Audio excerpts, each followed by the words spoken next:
গত ক্লাসে আমরা এই বিষয়টা নিয়ে আলোচনা করছিলাম, তাই না? তো জি। এটা সম্বন্ধে আপনাদের একটু হালকা সামারি করি, সহজ কথায় বলি। সেটা হইতেছে যে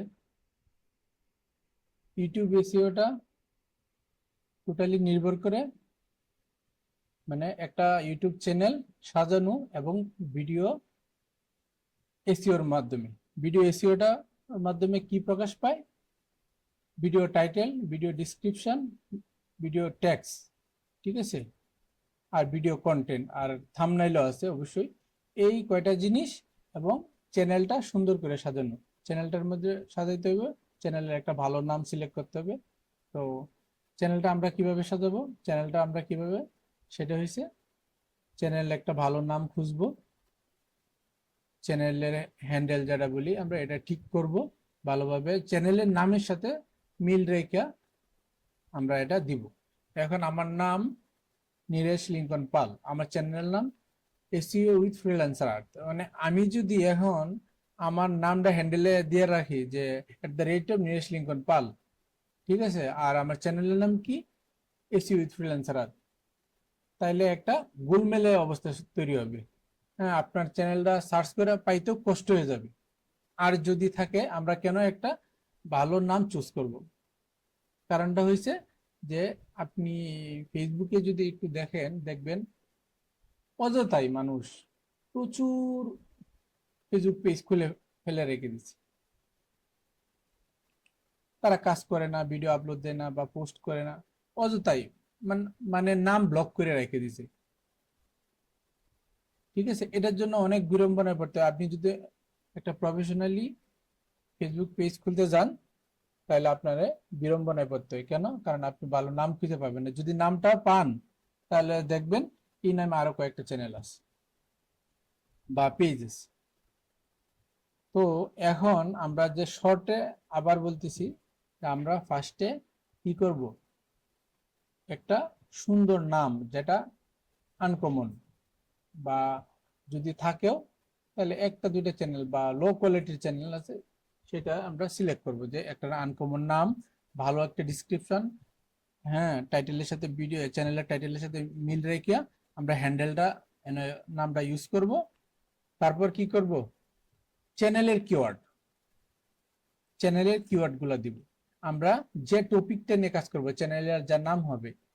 হ্যাঁ, আপনি যদি ব্লগ ভিডিও বানান বা কুকিং ভিডিও বানান, বিশেষ করে মহিলারা কুকিং ভিডিও বানায়, প্রচুর প্রচুর কুকিং চ্যানেল আছে, ঠিক আছে, তাদের জন্য সেই অনুযায়ী তারা চ্যানেলের যে কিওয়ার্ড গুলো আছে সেগুলা তারা দিবে। আর ভিডিওর ক্ষেত্রে আমরা কি করব, ভিডিও টাইটেল অপটিমাইজেশন করব বা ভিডিও টাইটেল দিব। হ্যাঁ, ভালো একটা মেটাডাটা দিব। মেটাডাটাটা কি, এটা পরে বুঝলেও হবে, আমি দেখাবো, আপাতত এটা মনে রাখেন, মেটাডাটা। ঠিক আছে, ডিসক্রিপশন দিব, ভিডিও ট্যাগস দিব।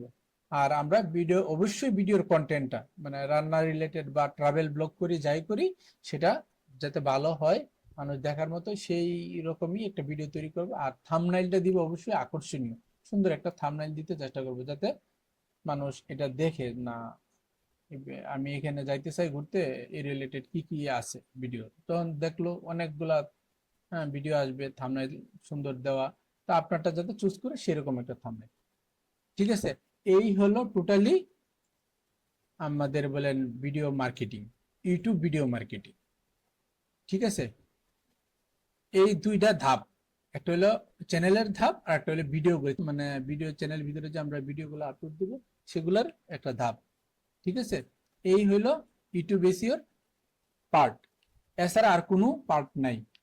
মানুষ অনেক জটিল করে, কোনো জটিলতা নেই। ইউটিউব এসইও খুব আহামরি কিছু না, একদম সহজ। ওয়েবসাইট এসইওর মতো এত জটিল না, একদম সহজ। একটু বুঝে শুনে কাজ করলে আপনি পেরে যাবেন। দরকার প্র্যাকটিস, প্র্যাকটিস ছাড়া এটা হবে না। ঠিক আছে, এখন বলেন এই জায়গাটা একটু বুঝতে পারছেন কিনা, বুঝলে আমাকে একটু বলেন যে যে দাদা বুঝতে পারছি, মুখে না বললেও লিখতে জি, পারেন। বুঝতে পারছি। দুইটা ধাপ, সিম্পল। জি, বুঝতে পারছি। কনফিউশন নাই তো? জি না। এখন আমরা প্রথম প্রশ্নটা আমরা আশা করি একটু শেষ করছি। দ্বিতীয়টা আজকে আমরা থিওরিটিক্যাল ক্লাসটা শেষ করব, পরে আমরা আস্তে আস্তে আরো ডিপে যাব। সেটা হচ্ছে এসইওটা কিভাবে কাজ করে।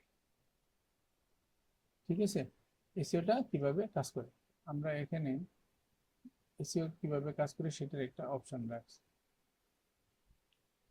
সহজভাবে আপনাদের বোঝাচ্ছি, আপনারা একটু দেখেন। এটা দেখতে পাইতেছেন আপনারা? জি। কি হওয়া দেখছি?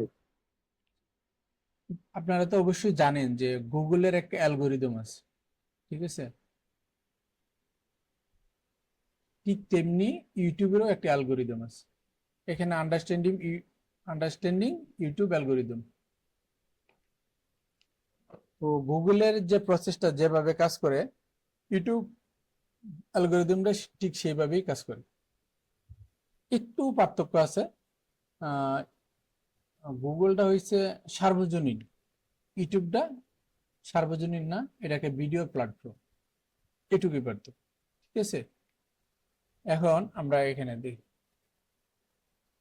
এই যে এখানে আমি কিছু ব্যাখ্যা দিব, এই যে এগুলার ব্যাখ্যাটা দিব যে কিভাবে আসলে কাজটা করে ইউটিউব অ্যালগোরিদম। তাই এখানে রিলিভেন্সি যে কথাটা লিখছে শব্দটা, রিলিভেন্সি বিষয়টা হয়েছে কি জানেন? রিলিভেন্সি হয়েছে যে ইউটিউবের একটা নির্দিষ্ট প্রাইভেসি পলিসি আছে, যে আপনি এই ধরনের ভিডিও বানাইতে পারবেন, এই ধরনের কাজ করতে পারবেন ইউটিউব প্ল্যাটফর্মে। হ্যাঁ, এই ধরনের কিছু গাইডলাইন আছে, আমরা যদি বলি বাংলা গাইডলাইন। ঠিক আছে, আপনি যদি সেই গাইডলাইন মেনটেন করে একটা চ্যানেল ক্রিয়েট করেন এবং সেই গাইডলাইন মেনটেন করে যদি আপনি ভিডিও বানান, তাহলে আপনার চ্যানেলটা অবশ্যই ইউটিউব সবসময় ভালো চোখে দেখবে। এটাই রিলেভেন্স, আর কিছুই না। আপনাকে ইউটিউব গাইডলাইনের নিয়ম অনুসারে, মানে ওটার সাথে মিল রেখে, রিলেভেন্ট মানে রিলেভেন্স মানে মিল, সাদৃশ্যতা, এটা রাইখা আপনাকে একটা ইউটিউব চ্যানেল খুলতে হবে। দুমদম কোনো ইউটিউব চ্যানেল খুললে হবে না। এবং সেই নিয়ম মাইনা আপনাকে কি করতে হবে? ভিডিও আপলোড দিতে হবে। এখন আপনি যদি একটা চ্যানেলে কুকিং ভিডিও বানান, হঠাৎ করে আপনি একদিন গেলেন কোথাও ট্রাভেল করতে, ওইখানে ট্রাভেল করার 5-6টা ভিডিও আপনি দিলেন কুকিং চ্যানেলে আপলোড করতে, তখন কি একটু জগা খিচুড়ি টাইপের হয়ে যাবে না? ইউটিউব এটা কখনোই ভালোভাবে নিবে না, এটা অনেকে জানেন। আর অনেকে কি করে, ট্রাভেল ভিডিও বানায়। ঠিক আছে, ট্রাভেল ভিডিও বানায়, তখন তারা ট্রাভেল করতে কি করে, বিভিন্ন জায়গায় ভ্রমণ করে, বিভিন্ন দর্শনীয় স্থানে যায়, তারপর তারা ওখানে কিছু খাওয়া দাওয়া করে। ঠিক আছে, এখন ওই চ্যানেলটার মাঝে যদি আপনি আপনার কুকিং রিলেটেড ভিডিওগুলো আপলোড দেন, তাহলেও কিন্তু একটু জগা খিচুড়ি হয়ে যাবে। আপনি একটা জায়গায় রিলেট করতে পারেন, সেই জায়গাটা কি? সেই জায়গাটা হয়েছে যে খাওয়া দাওয়া, আপনি ভ্রমণ করতে গিয়ে কি খাবেন, আর আপনি বাসায় কুকিং চ্যানেলের মাধ্যমে যখন রান্না করে সেটা পরিবেশন বা খাবেন, এটার মধ্যে একটু পার্থক্য আছে। এটা গুগল অ্যালগোরিদম বলেন এবং ইউটিউব অ্যালগোরিদম, দুইটা প্ল্যাটফর্মে এটা শনাক্ত করতে পারে। ঠিক আছে, আপনি যদি দুই রিলেটেড ভিডিও বানাইতে চান, দুইটা চ্যানেল খুলে নেবেন, দুইটা ইমেল অ্যাড্রেস দিয়ে দুইটা চ্যানেল খুলে নেবেন। ঠিক আছে, এটাই হইল রিলেভেন্স, যে আপনি ইউটিউব গাইডলাইনের বাইরে গিয়ে বানাইলে সেটা ইউটিউব ভালোভাবে দেখবে না। এক। 2 নম্বর হইল এঙ্গেজমেন্ট ম্যাট্রিক্স। আপনি যখন ইউটিউব গাইডলাইন মাইনে একটা যখন চ্যানেল বানাবেন, সেটা সাজাবেন এবং প্রত্যেকটা ভিডিও ওই গাইডলাইন মাইনে যখন আপনি আপলোড দিবেন এবং এসইওটা ভালোভাবে করবেন। এসইওটা কি জিনিস, কি কি করতে হবে, মানে ভিডিও এসইওটা করবেন, তখন এটার এঙ্গেজমেন্ট যে ম্যাট্রিক্সটা আছে সেটা কি ভালো হবে, বা ভিউজ বাড়বে, বা রিচ রিচ মানুষের কাছে রিচ হবে বেশি, পৌঁছাবে বেশি। ঠিক আছে, যত বেশি পৌঁছাবে, আপনার 5,000 মানুষের কাছে যদি সেটা পৌঁছাইতে পারেন, তাহলে আপনি অর্ধেক বাদ দেন, ধরেন 10% মানুষের 10%, 5,000, 10% কত হইতে পারে? ঠিক আছে, 500। এই 500 আপনি কি এঙ্গেজমেন্ট পাবেন, এটা শিওর, যদি আপনার কন্টেন্টটা ভালো থাকে। ঠিক আছে, এটা হচ্ছে এঙ্গেজমেন্টের বিষয়। রিলেভেন্সির পরে এঙ্গেজমেন্ট, দেন ওয়াচ টাইম, যেটা নিয়ে এখন সম্প্রতিকালে আপনারা ফেসবুকে দেখবে প্রচুর বিজনেস চলতেছে। ওয়াচ টাইম লাগবে ভাই, ওয়াচ টাইম লাগবে। আপনি কি ওয়াচ টাইম সেল করেন?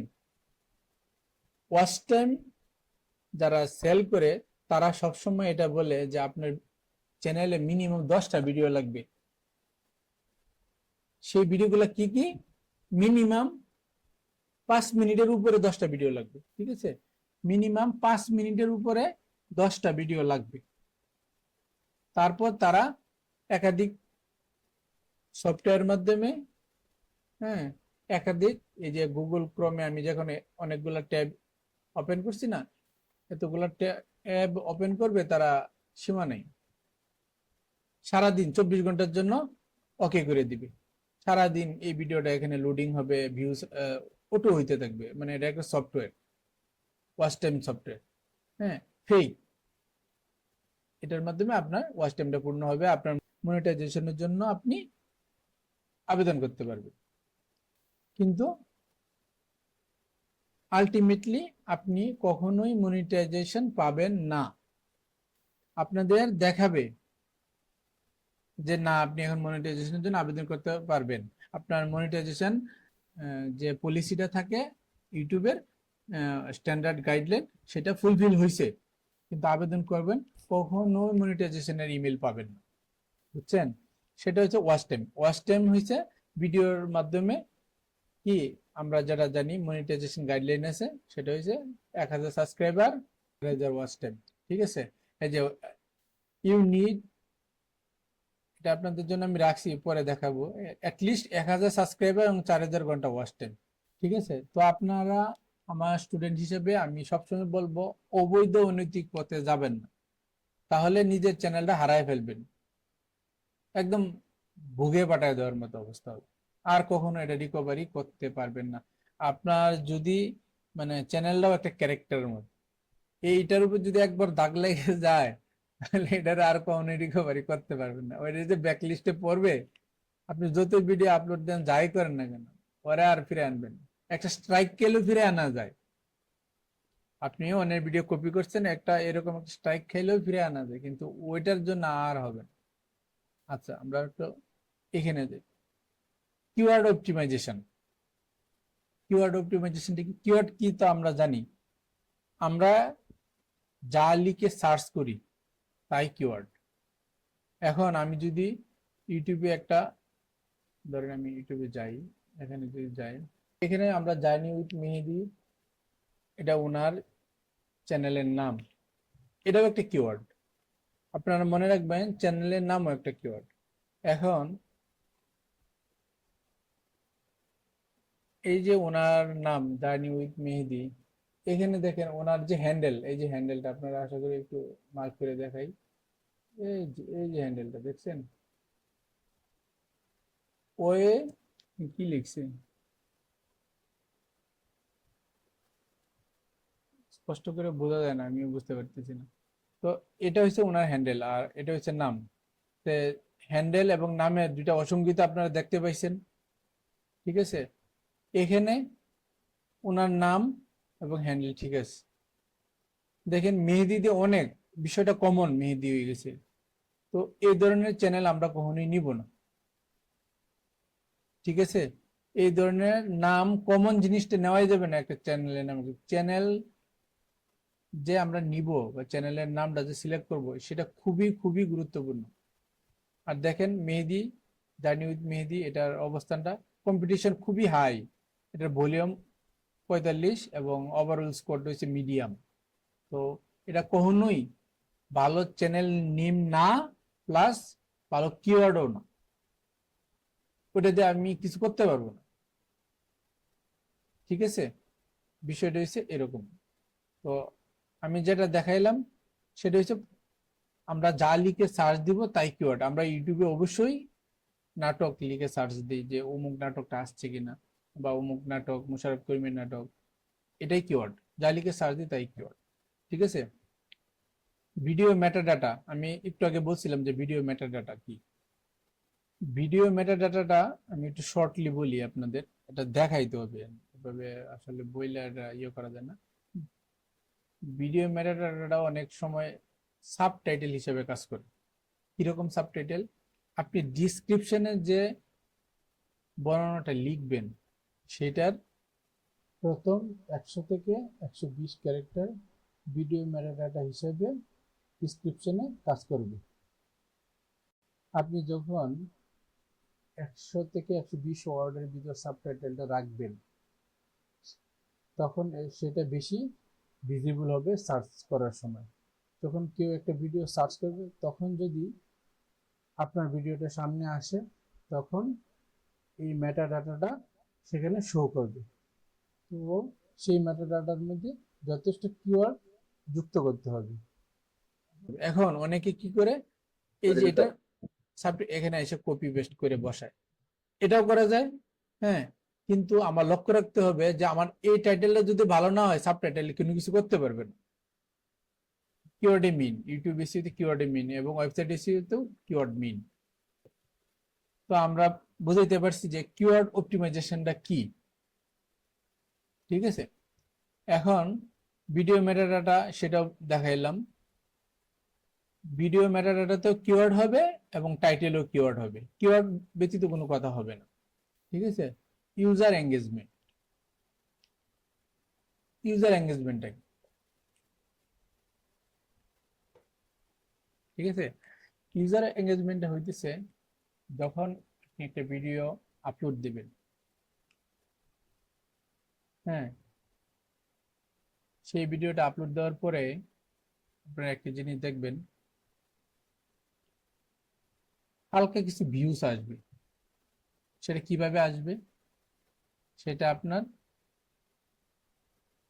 এই যে সাবস্ক্রাইবার যারা আছে, মানে আপনার কম্পালসারি কাস্টমার যারা বাধ্যতামূলক আপনার কাছ থেকে সম্পর্ক ভালো, আপনারা পছন্দ করে আপনার কাছ থেকে সেবা নেই, তারা আপনার ভিডিওটা দেখে।